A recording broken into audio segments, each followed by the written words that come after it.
The question is the motion be agreed to. I call the member for Ryde. Thank you, Speaker. I appreciate the opportunity to speak and just wanted to say that on behalf of the opposition we will support the government's amendments. But I do want to acknowledge and thank the member for Balmain for bringing to the attention of this House the very clear importance of open space in communities. And I'm really grateful to see that the government seems to be starting to adopt some of this rhetoric as well. And I hope that that will be followed by action because, like me, the member for Balmain lives in a growth community. Ryde's one of the fastest growing communities in the state, as is Balmain, as are many of our electorates.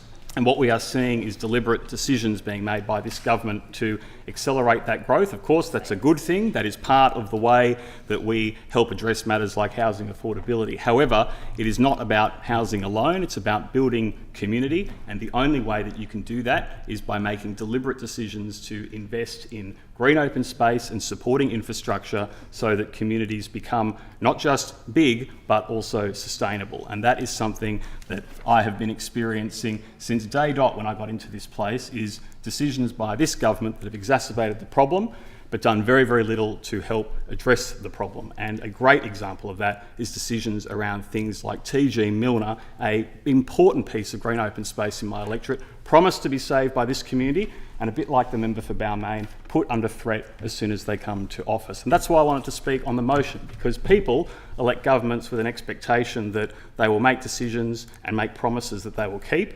And what I have seen and my experience has been that as soon as they get onto that side of the chamber, the promises are broken. And that's not how you build confidence, and it's certainly not how you take the community on the journey as we try and address some of the big structural problems that exist in Sydney, like housing affordability. So as an opposition, we support the amendments. I'm very pleased to see the start of some rhetoric that addresses these problems, but ultimately the power rests with you to make decisions that will actually improve communities like mine in Ryde, like the member for Balmain's, and like many others who I'm sure will want to speak on this important motion. So I will leave it to the government to articulate in more detail how they will do that, but I'm pleased to see that we've started to move in the right direction. That is a consequence of the advocacy of members in this place, and I'd like to associate myself with that amendment. Thank you, Mr. Speaker.